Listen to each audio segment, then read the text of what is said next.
शहरयार एक कामयाब बिजनेसमैन था। वह बज़ाहिर अपनी जिंदगी के हर पहलू में कामयाब, खुश शक्ल, मालदार और अपनी बीवी नायाब के साथ एक खुशहाल जिंदगी बसर कर रहा था। लेकिन उसके सुकून के पीछे एक खौफनाक राज छुपा हुआ था। एक ऐसा राज जो उसने कुछ अरसा साल पहले दफन कर दिया था। लेकिन अभी तक वह राज उसका पीछा नहीं छोड़ धज रही थी। 10 साल पहले शहरयार का अफेयर एक खातून अरूज के साथ था।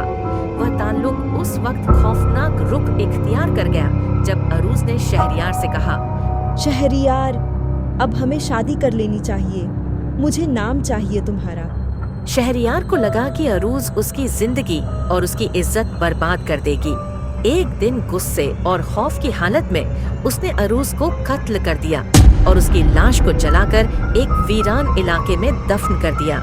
उसके बाद उसने अपनी जिंदगी को मामूल पर लाने के लिए झूठ की एक कहानी घड़ दी।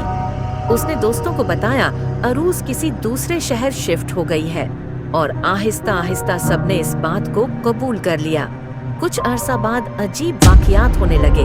शहरयार के घर में चीजें अपनी जगह से गायब होने लगी। रात के वक्त किसी के चलने की आवाजें आती और कभी कभार अरूज की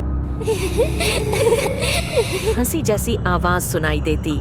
एक रात शहरयार को अपने बेडरूम के आईने पर खून से लिखा एक जुमला नजर आया, मुझे भुला नहीं सकते तुम। शहरयार ने यह सोचकर खुद को तसल्ली दी कि यह सब उसकी जहनी हालत का नतीजा है। लेकिन फिर नायाब को अरूज की एक पुरानी तस्वीर मिली जो शहरयार के एक दराज में छुपी हुई थी। नायाब ने सवालात करने शुरू किए और शहरयार ने घबराकर झूठ बोल दिया। वह तस्वीर एक पुरानी दोस्त की है। लेकिन नायाब को शक हो चुका था। एक तरफ उसकी बीवी का शक दिन ब दिन बराच रहा था, दूसरी तरफ घर में होने वाले अजीबोगरीब वाकयात जिसने शहरयार को पूरी तरह से जहनी बीमार बना दिया था।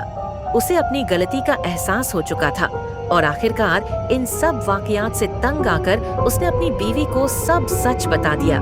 उसकी बीवी उसे छोड़ डीएच के चली गई और उसे कहकर गई, अगर तुम में जरा सी भी इंसानियत बाकी है तो अपने जुर्म का एतराफ करो। शहरयार ने पुलिस के सामने सारा सच बता दिया और इस तरह उसका झूठ सबके सामने आ गया। अदालत में उसे अरूज के कत्ल का मुजरिम करार देकर उम्र कैद की सजा सुना दी गई। उसके बाद नायाब ने शहरयार की जिंदगी से खुद को अलग कर लिया। लेकिन अरूज के कत्ल की याद शहरयार को जेल में भी सोने नहीं देती थी। हर रात उसे अरूज की हंसी और खून से लिखे हुए अल्फाज दिखाई देते।